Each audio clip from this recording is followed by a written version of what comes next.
Good morning, good afternoon, good evening, wherever you are watching us from. You are on to the program where we review major news that made the headlines across southern Nigeria in the past week. My name is Amzat.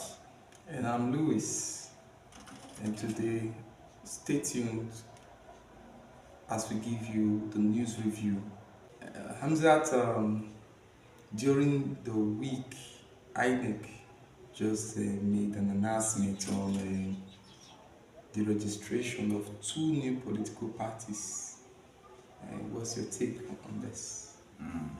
That clearly shows that our democracy is fast developing. We are having close to 100 political parties. It shows that the system has really matured. And it is not just two new political parties. It has to do with 171 associations who applied to the Independent National Electoral Commission. They were now prone down to two. But that two, I will not say it's two. Here, it is one political party talking about the Democratic Leadership Alliance. That is the only party that was initially allowed to scale through from an association to becoming a political party. Because the second one, talking about the National Democratic Congress, it was included to making it two because of a subsisting court judgment that ordered the INEC to recognize the from association to a political party. So I believe so far so good. It's a good one for our democracy, like I rightly said. And for 171 association to apply to become a political party, I think it would have been nice for me that the political party they form a coalition, an opposition coalition that will further stand as a major opposition to the ruling All Progressive Congress. But that is not the case, because how do you expect close to a hundred political party contesting for just one seat to be able to achieve their goal? So therefore, there will be no viable opposition, because as we have it today in Nigeria, the main opposition before PDP is now a shadow of itself. The Labour Party that's supposed to come third as another opposition is nowhere to be found, has gone the way of the PDP.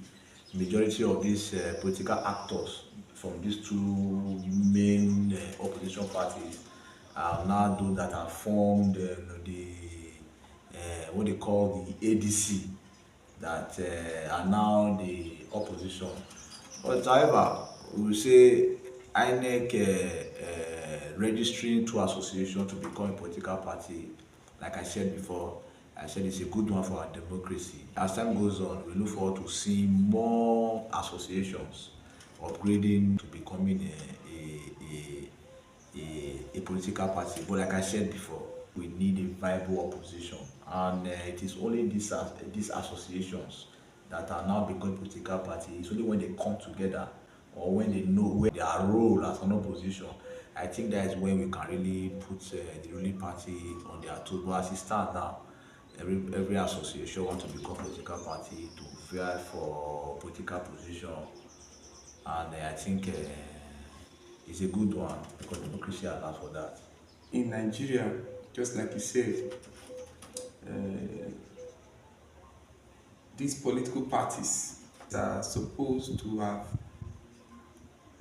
kind of come up with a coalition idea because, like we see today, we don't have an opposition party. And if you look at where the APC as a party is coming from, it's a product of a merging. So it was a merger that, so the CPC and the ACN coming together, and we see how it was able to manifest into something great. And they were able to clinch the office of the office of the president. And even as we talk today, the former major party is now not even, it's not even an opposition party. So this is what it's supposed to be. So I would say, when I tell people, looking at the political parties in Nigeria today, I understand we practice a multi-party system, but irrespective of that fact, it doesn't go against merging together or party coalition. It doesn't go against it. So I would say, with what I'm seeing now, there's no party that can stand the ruling party we have today in Nigeria. The fact, we look at the parties, sometimes you see it's based on the ideologies. They lack ideologies. People with ideological differences coming together for the sole aim of clinching political power. So we understand that at the end of the day, even if they get what they want, it might still not go well. Before you know what's happening, we might have issues at the end of the day within the party. Eternal issues might come up, and it should be not just to get power, but they should have a roadmap of, let's say, 20-30 years from now. So that should be, it's not just, if you look at the APC, since they clinch power, you see the party is still formidable, because the agenda was not just to clinch the office of the president and go back and relax. After they did that, they decided to go into all of the states. And look at the president we have today. He's doing that, trying to make sure all the states becomes APC dominated states. So I would say these parties we are having, these new parties that are, there's no need for parties emerging. What I would really want them to do, if you want, maybe probably these new parties that are emerging, they should look for a way to form a coalition with existing political parties, because we are having too many political parties. In some states, some of these parties don't even have, a secretariat. Some of these parties don't even exist in some states. So what's the essence of the formation of this party? If they are not going to be formidable, are they just there to collect, to bear the name political party? Or probably maybe if there's something, when they call names of political party or political parties in Nigeria, they just go there and also identify as one political party. Because To me, that is what I see. it is very clear, as a single party, as a party standing on its own, you cannot unseat the ruling party, No possible. because many AD, ANPP, ACN have tried that in the past, but they never succeeded. Not until they formed this coalition you call the All Progressive, the APC today, that resulted in them taking over power from the People's Democratic Party, then PDP, in 2015.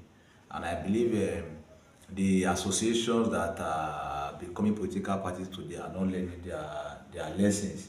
I think they just want to be going around the circles, because at this time, what we need is not a new political party. We just need a formidable opposition that will keep the ruling party on their toes, that will provide alternative, that we believe that can provide what we feel that the ruling party are not providing, are not delivering to the people. So I believe it's high time these associations that are writing to INEC that they want to become political party to really retrace their steps, or else they want to tell us that they are doing it for selfish political gains. Because during the week, the Senate passed into law the amended Electoral Act, where they omitted the mandatory transmission of election results. Louis. That to me, it's not a surprise. I was never surprised to hear that. A lot of persons believe that the Senate are going to make it a law that immediate result, like read time as immediately the Must be mandatory. yes, read time result must be mandatory. So the Senate acted like they are going to be considerate on that matter as regards to the views of Nigerians. But at the end of the day, we must understand that there's nobody who is going to make a law, or rather, who is going to come up with something that is not going to be favorable to him or her. It must always, you must, in fact, as a human, there's what we call self-preservation is the first law of nature. So you must have to, first of all, preserve your own interests. So I see politics is all about interests, and I believe Nigerians should know this by now. So I believe what Nigerians should be doing is they should try to engage their legislators much more than just social media ranting, because a lot of persons are displeased with all of this. But I believe if everyone had through different platforms engaged their lawmakers, so the lawmakers would have by now they will have that feeling of they will have that feeling of they will just have that perception of trying to meet to the demands of their constituents. So but how it was just people talking about what they feel on the social media without interacting or trying to get across to their legislators. But I believe they feel talking on the social media must have done all of that. But on the ground of the Senate, the reasons they gave was due to the facilities and all of that, that Nigeria have not attained that, the INEC have not attained that position, or rather, due to power problems, network issues. And I believe if the senators, if they had agreed, probably probably at the 2027 election, we might even have issues as well. You might hear person saying they were not able to, some police station might, or rather some words might say they were not able to transmit the results due to network error, or due to one or two glitches here and there, even that have amounted to problems later in the future. So according to the Senate, they are saying it's not yet time.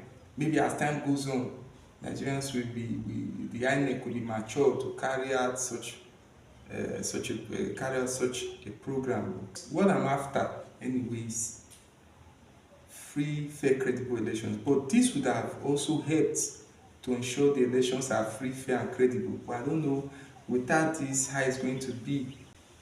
Without these real-time results, I still believe it's just going to be as it was. There's no changes, because talking about electoral reform, that is the reform Nigerians had wanted. So without that particular area being looked into, I don't know how the electoral process is going to be. So I don't see it flawless. It's still going to be flawed at the end of the day.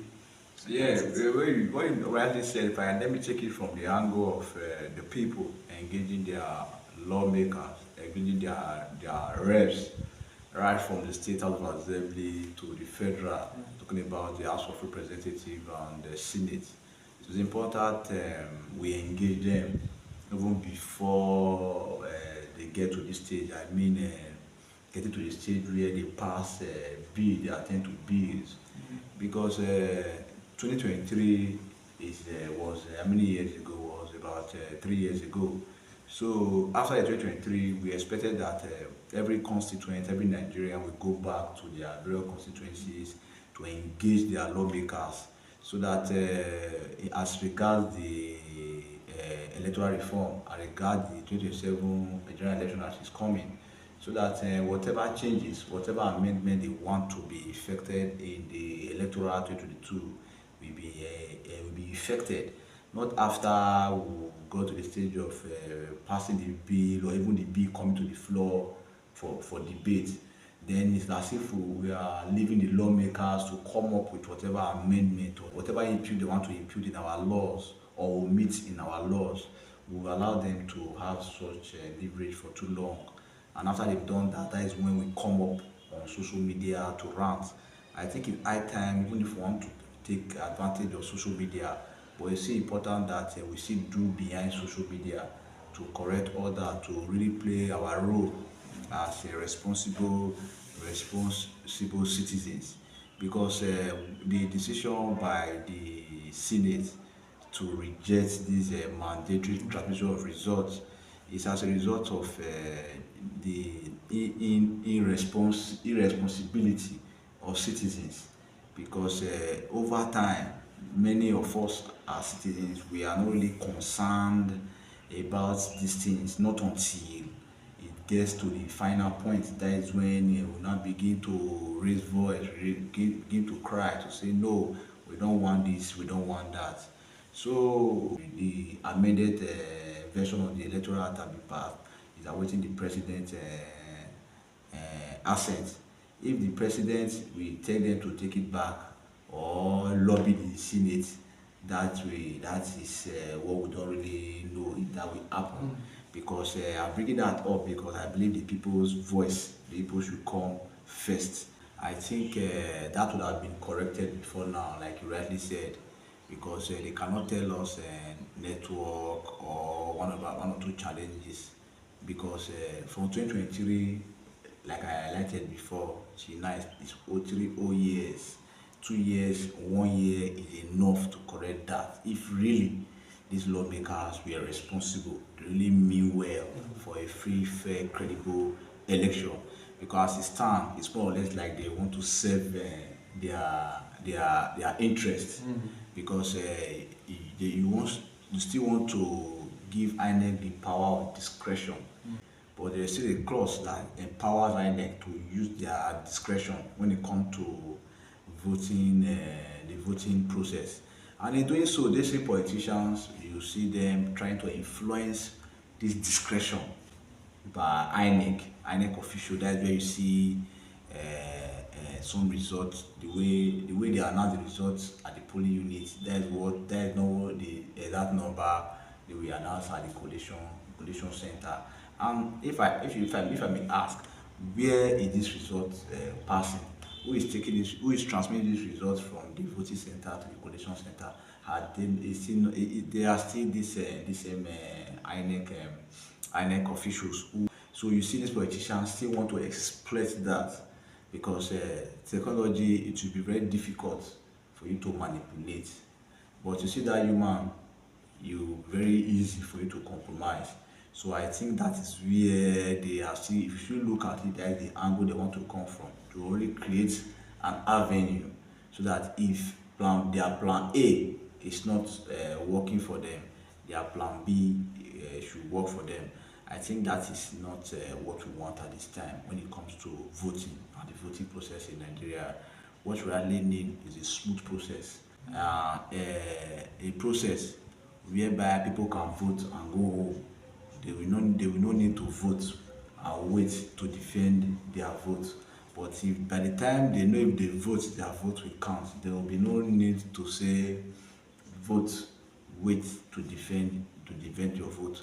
But in this whole lack of transparency that is resulting to all those kind of moves by citizens who say they want to defend their vote, because they believe that by the time they vote, the result will be transmitted right from their polling unit straight to the collation center, and it's mandatory. They don't think there will be any need to complain of irregularities in the first place, or talking about their vote did not count in the first place. Because if 20 people vote in a particular polling unit and that same 20 votes read right there at the collation center via this electronically transmission of result, I don't think there will be hue and cry. But The National Assembly, the Senate have said no. For now, Nigeria is not ripe for a mandatory electronic transmission of results. Nigerians are saying no, we are ripe for it so that we can further see or experience a free, fair, and credible election. Because if there's no mandatory transmission of results, I think the INEC credibility for a long time to come will still be in doubt in the eyes of Nigerians. Also, in the week under review, Louis, Edo and the Nigerian National Petroleum Company Limited, the NNPCL, went into partnership to construct a 10,000 barrel per day condensate refinery. I would say it's a big one for Edo State. In fact, this is a kind of development we want to be seen in Edo State. Unlike the last time where we talked about airports, you see, when why was a lot of persons unhappy, or rather a lot of persons, why were they not in support of the move of creating or introducing a new airport, Edo Airline? Was because a lot of persons are trying to see how it's going to the trickle down effects on the citizens, especially on the common man. A lot of persons saw it as early driven, but looking at this condensate refinery, you will find out that it affects the lives of everybody, the rich, the poor. This is the kind of development we need in our state. And looking at that condensate refinery, you remember in our previous episode on this program, when we talk about Dangote, we talk about Dangote refinery and all of that. We talked about state-private partnership. We talk about, since it is now a free market, that state government should get involved. Private individuals should also get involved with state partnership.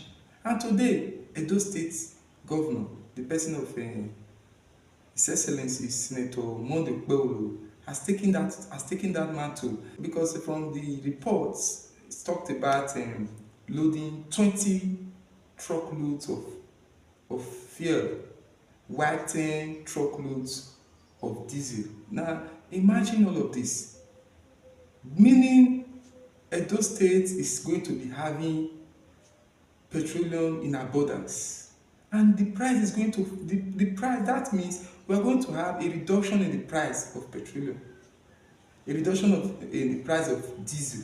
Apart from that, it's going to discourage imports. Apart from that, it's going to drive investment to Edo State, because now the South region, they will look at Edo State and they will even want to get involved as well. So what this is going to bring is that after the completion, other states will key into this.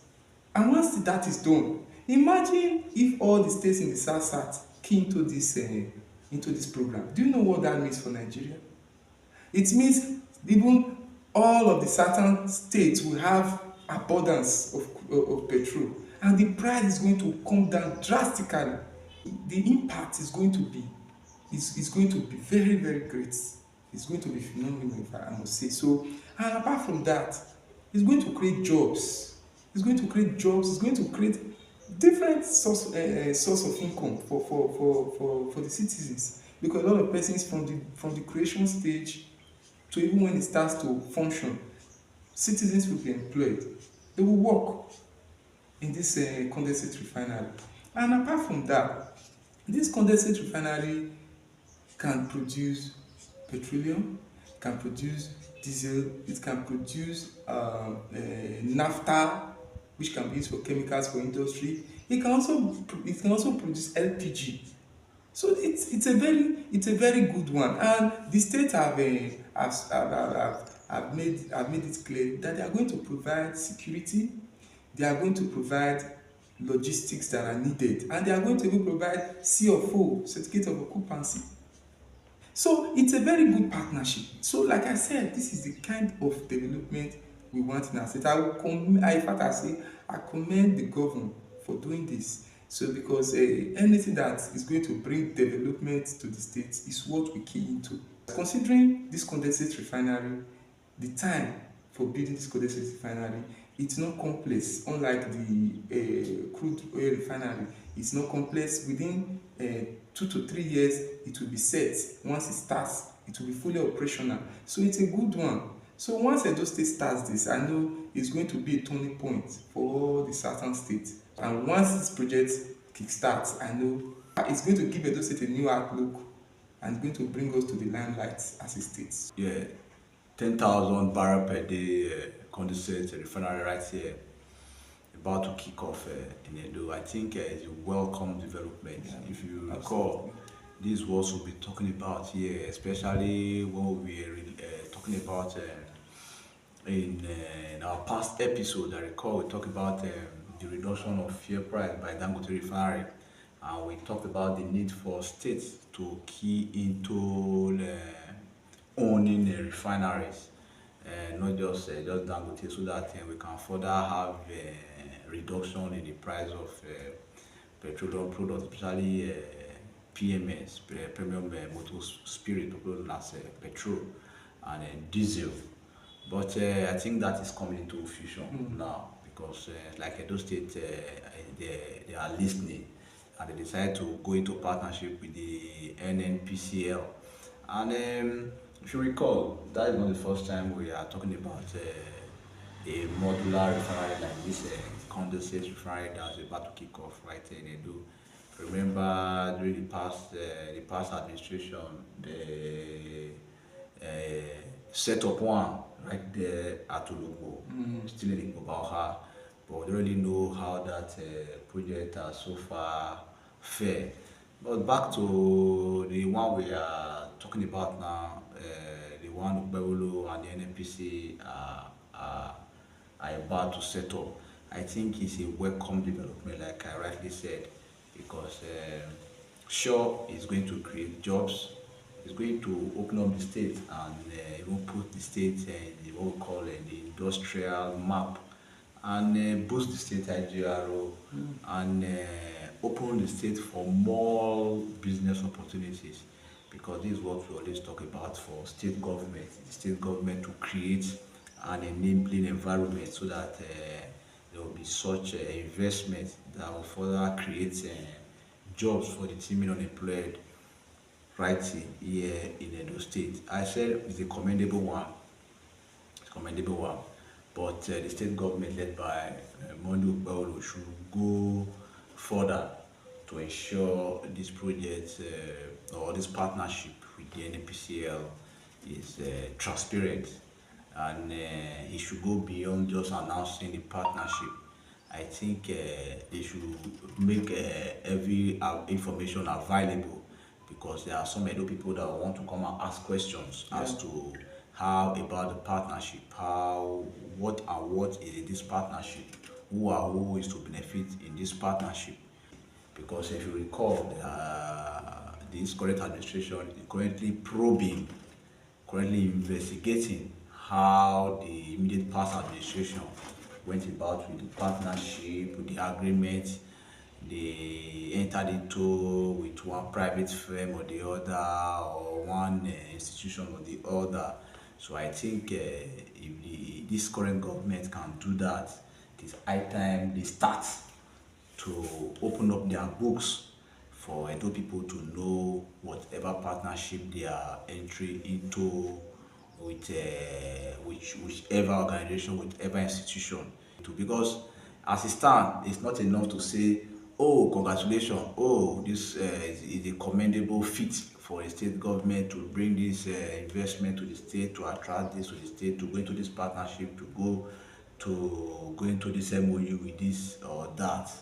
But it's still good, like I said, for the states, for the people to really know how this agreement entered, what are the details of this agreement, so that before that build trust, further build the confidence of Edo people to further believe that the government that they have in power is really having them in mind. Because this whole project, like we said, like you rightly highlighted, is going to benefit both the rich and the poor. But in doing so, it's good that Edo people are carried along.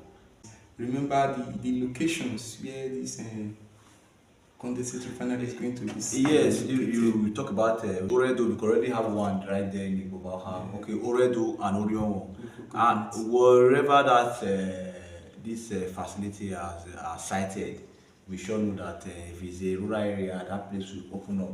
Whatever area is going to be sited is going to further boost Yeah. socio-economic activities. Yes, and Also, in the week under review, Lagos State okays 140 billion for social protection. yeah, it's a good one.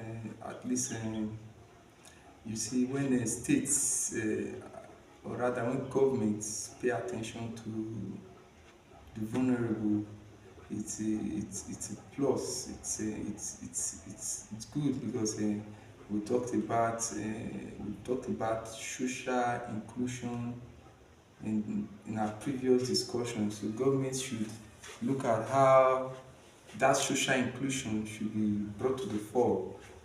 In some cases where it seems government acts, or rather government is in support, or its move is geared towards social exclusion. We've condemned that in recent times, like the case of Makoko, where we strongly condemned the actions of the state governor on Makoko demolition. I believe the government of Lagos State, they are getting to be more concerned. Right? It's a high level of consideration on their part to look out for vulnerable citizens.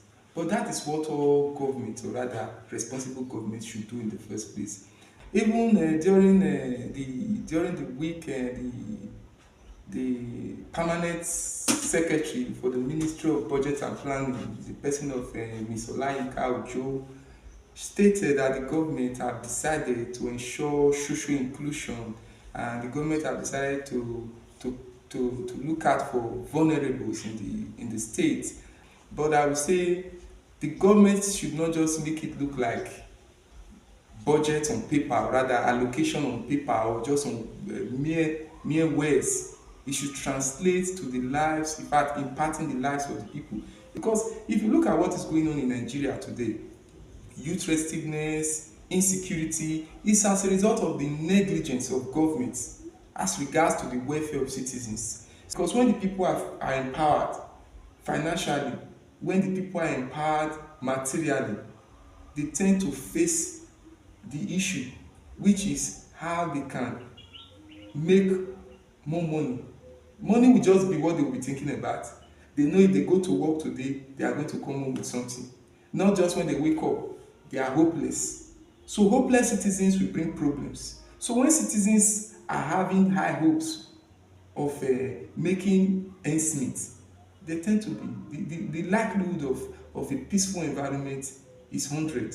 So I believe what the state governments have come up with should be practicalized. It should not just be mere words, but they should swing it to action and ensure they act on this swiftly. And I believe it's going to bring a whole lot of development and a whole lot of peace in Lagos State. 140 billion naira is no small money. But for a state government to have okay such an amount for social protection, They mean business. it really shows that they mean business as regarding the welfare of citizens. And let's not forget that Section 14, Section 2, talked about security and welfare being the core responsibility of every government. So I believe that is what Lagos State government, led by Babajide Sanwo-Olu, just want to practicalize. Like you rightly said, it should not just be on paper. It should not just be a mere announcement like we are saying here, commending the government for considering the people, considering the welfare of the people. it should be felt by same people, Mm. because for the state government to have come up with such a decision with such an amount, I believe they must have carried out their feasibility studies to ensure that those that are not well to do in the society, that are residents of Lagos, citizens of Lagos State, are considered, are carried along, are included in the state development plans. I believe that is why they came up with such a huge amount, which we want it to trickle down to every persons that are captured. So I believe it's a good one for Lagos State, and it's a good one that the Lagos State government is considering the people. But if I may add, I would love to see that those that were affected in the cost of the demolition of the Makoko, It should be the first. they should be the first to be captured in this social protection, so that they will also feel among, they should also feel as really citizens of Nigeria, residents of Lagos State. So this 140 billion should not just be one that have been earmarked for some few persons to enrich themselves. The money should well go to the areas it has been earmarked for. Also, in the week under review, the a court right there in Enugu have ordered the British government to pay 20 million pounds to each of the 21 miners that were killed in 1949 by the colonial administration right there in the southeast. Yeah. In fact, it's really painful that this happened in the past, and thanks for human rights activists Greg Ono, who brought this to the fore, because a whole lot of persons never knew that Eva massacre ever happened. And now, looking at that case of those miners, what was their offense? They only protested harsh working condition, and the British authorities, they fired, they shot at them, and 21 of them lost their lives. And a whole lot were also sustained various degrees of injuries. This should be condemnable in every way possible, because it violates human rights and dignity. I would say thank God for the Justice Onovo, who gave verdict on the matter. Now, what the country should do, the government should make it a national issue. They should hold talks with the British government, because 60 days from now, within 60 days from now, they should send a message officially to the British government. And I understand the British government, they have every right to appeal, ignore. But I believe with time, it should also be taken to the UK, to the court in the UK. Yes, the UK court must recognize this case. And once it is recognized there, then they can win, they can get verdict there. It will be a turnaround for the victims, because I believe we still have the families of the victims, so who are going to benefit from the court and from the reparations. And I would say the British authorities, I understand this happened during the colonial era. They might be afraid of judicial precedents that colonies should not take that as an advantage to start seeking for reparation. Mind you, the great Muammar Gaddafi, when he told the Italians, he said, "You've done a whole lot of damage to Libya. For that, you must pay 5 billion pounds reparation." Yes, and the then president, Prime Minister Silvio Berlusconi, He agreed and he said this will be paid in 25 years through infrastructure, healthcare, scholarship, and so on and so forth. So he did that. How about Kenya? The Mau Mau movement was against the British colonial rule. What happened? A lot of them were tortured, were imprisoned. They passed through different degrees of dehumanization. But at the end of the day, reparations were made to over 5,000 of them. So that means there is every room for these verdicts for the reparations to be paid as well. I understand that maybe as time goes on, if the federal government takes up the matter, tactical diplomacy is employed. I believe the UK, through the Commonwealth and through the United Nations, they will respond. I believe they will respond in the affirmative. So I would say it's a good one that at this time that case was revisited and verdict has been given, because it happened in Enugu State, so it was important that the case be taken to the Enugu State High Court. Now, I would say justice delayed is not denied. So I believe the government should rise up to the occasion, the federal government, and they should use bilateral relationship to draw the attention of the British authorities to this matter. So I believe it's a plus for human rights. So I would say the Nigerian government should rise up and take up the matter and ensure that the British government respond within 60 days. Exactly, because the ball now falls in the court of the federal government, precisely on the table of the Attorney General of the Federation, talking about Latif Fagbemi, SAN, if he really want to act within the next 60 days, even without any time limit, because this is a clear case of injustice that have not been reversed with justice.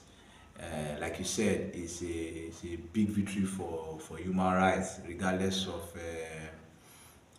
the period the incident took place. But today we are talking about a court judgment that have turned all that now to what they call reparation, ordering the UK government to do the needful. I mean, ordering them to pay £20 million each to the 21. That's 420 million pounds total. Yes, that £20 million each to the 21 miners that were killed right there in the Iva Valley, where we were protesting for a good working condition. So I think the federal government should just come up and reach out to the British government and ensure that they discuss these things over, because as it stands now, the British government have not really acknowledged that judgment to say yes, we are aware about this judgment, yes, we are not aware of this judgment. But I believe if the federal government reach out to the British government, which have a good working relationship with the Nigerian government, I think they will see the need to act. And it is important, like you said, for this same case to be mentioned right there in the British courts, so that it will be formally be registered. It will become a global concern, because as it stands now, this is just a first step, because the race has just begun, the battle has just begun, because we are expecting an appeal from the British government. Like you said, it should not be a precedent, because even here, right here in Benin, the Benin Kingdom, we may still be talking about our own, because I don't know if they sue for what they call the British invasion of Benin. So maybe after the Iva massacre or whatever that led to the suing that resulted in this judgment that we are talking about today, we might still be expecting that of Benin Kingdom and other areas other kingdoms, other states, and other countries, other nations of the world. But we believe that is still one area we'll still be looking at, that the British government, not just the British government, other European countries or other Western nations that have one or two colonies right there in Africa. So maybe they'll still be considering that. So many of these Western nations will not want to set a precedence whereby they will begin to be paying reparation, pay reparation. They will still be looking for a means, looking for an avenue to see how they don't want that to be. But as it stands, I think the courts are spoken, and the federal government should take it up from there. Like I started with this my review, the federal government should take it up from there. I ensure that those that were killed get justice by getting this reparation, by ensuring that this judgment is effected. So, like I said, in a nutshell, this is for the federal government of Nigeria to take up and ensure that the people that were killed, the miners that were killed right there in Enugu State, are, are given what writing due them. Lastly, Louis, over the week, Ogun State celebrated the Golden Jubilee, talking about 50 years of its creation, 1976 to 2026. Also, the week under review, Imo State celebrated Golden Jubilee, February 7th, 1976 to 2026. Well, I would say it's a good one. It's a good one that these governors are ensuring that this Golden Jubilee goes with a lot of celebration and goes with a lot of activities. Like if you go to Ogun State, it's also the governor used the opportunity to commission commission the Wole Soyinka Train station. the train station, yeah, the Wole Soyinka train station, and apart from that, also he did some road construction. He's going to commission some roads as well, Sagamu and Afo Road and all of that. And also the Imo State governor is ensuring. He said he wants to use this Golden Jubilee to, in fact, to specially award 50 outstanding personalities in Imo State, and some of them, and it might not be all of them, those who are also friends of Imo State or friends of the state who have also contributed immensely to the development of Imo State. So all of these activities, a good one. It's worth celebrating. 50 years Golden Jubilee. I'll say it's a good one, and I really commend the governor for taking that into cognizance. It's a good one. It's a good one. 50 years. They've tried. Imo State, Ogun State. If you see 50 years, it's not just. It's not 5 years. It's not 10 years. It's not 20 years. It's talking about 50 years, 5 decades. So it shows that these states have come a long way, and they've evolved over time, they've developed over time. Because we will say, you're talking about Ogun State, where the governor talking about that Abiodun is using the period of this 50 years anniversary of the state creation to inaugurate some road projects, the Wole Soyinka train station. I think it's a good one to really show, like I said, that the state have evolved, the state have developed over these 50 years. Also, same thing with Imo State. So far, so good. You see, both states, they are not what they were 10 years ago, 20 years ago, 30 years ago, 40 years ago. And it's a good one that these two state governors are observing the day and are using it to really show that yes, we are happy that we've come of age 50 years is not just small years. So the achievement we've recorded so far in these 50 years is not just a mere achievement. It's one worth celebrating. I think that is all we have for today on our program. We will review major news that made headlines across southern Nigeria in this past week. So, Louis, have anything to say? Nothing much. Been we've been emphatic, and we've been able to exhaustively look at these issues critically, and that's what we are here for, to review the news that made the headlines without bias or any form of sentiments. So it's not a bipartisan program. It's strictly to keep our audience and our followers abreast with what is going on in the country. So with that, we say we call it a wrap on today's episode. So, till next week, we say bye Bye bye. for now.